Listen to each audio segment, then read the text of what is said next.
오늘 22대 국회 첫날이라 이와 관련된 브리핑 말씀드리겠습니다.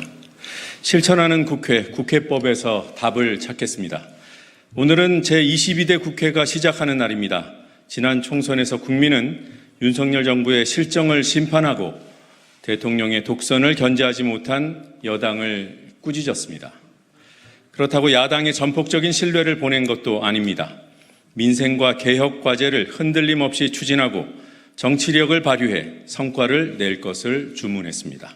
정부 여당이 겸허히 받들어야 하는 22대 총선 민의는 실정에 대한 강력한 심판 의지이며 야당은 야당에 허락된 총선 승리가 실천을 전제로 한 조건부 지지일 뿐임을 간파해야 합니다. 그래서 더불어민주당이 22대 국회에서 해야 할 일은 분명합니다. 일하는 국회, 실천하는 국회를 만들어 반드시 성과를 내겠습니다.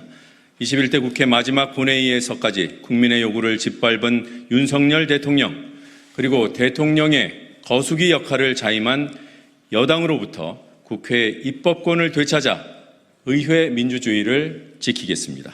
대통령의 습관적 거부권 행사에 막혀버렸던 민생 법안들을 신속하게 다시 추진하겠습니다.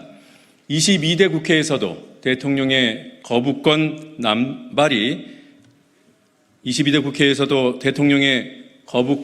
남용 행태가 반복될 경우 위헌적 권력 남용임을 입증해 다른 야당과 함께 그리고 국민과 함께 실질적인 심판의 수단을 찾겠습니다.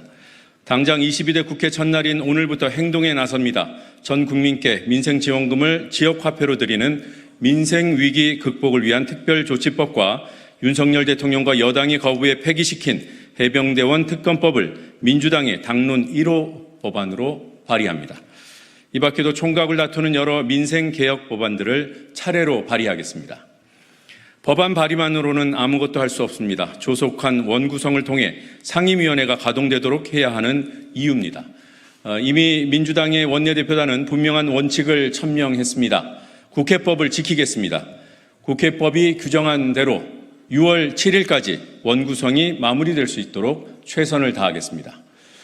국민의힘에도 촉구합니다. 국회법을 준수하겠다고 밝히십시오.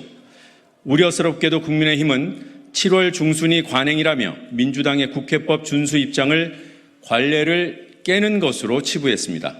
과거를 반성하고 부끄러워해야 마땅한 일에 관행 관례를 따르라니 황당할 따름입니다. 협상 시간이 부족했다는 변명도 통할 수 없습니다. 원구성 협상이 계속 진행되어 왔고 수시로 협의 중임을 국민의힘 스스로 인정하고 있습니다.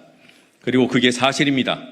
국회 문 열리자마자 놀 국리부터 하는 게 아니라면, 그리고 국회가 놀아야 대통령을 지킬 수 있다는 생각이 아니라면 국민의힘은 국회법에 따른 원구성에 협조하기 바랍니다. 복잡할 게 없습니다. 국회가 법을 지키는 지극히 당연한 일입니다.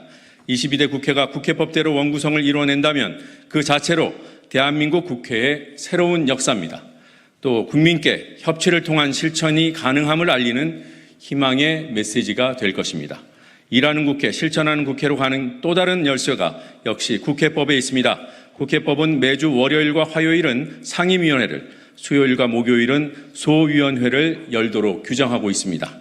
본회의 역시 매주 목요일 개최가 원칙입니다. 국회법을 따르면 상임위원회나 본회의 개최를 놓고 여야가 싸울 일이 없어집니다. 이 부분에서도 국민의힘이 국회법 준수에 동참해 주길 촉구합니다. 22대 국회는 이전 어느 국회보다 높은 국민적 관심 속에 문을 열었습니다. 산적해 있는 과제들 하나하나가 민감하고 중요합니다.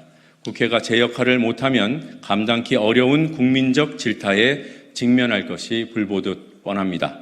더불어민주당은 국민의힘이 21대 국회를 진심으로 반성하고 이제부터라도 의회 민주주의를 지키며 민생 개혁에 몰두해 주길 바랍니다.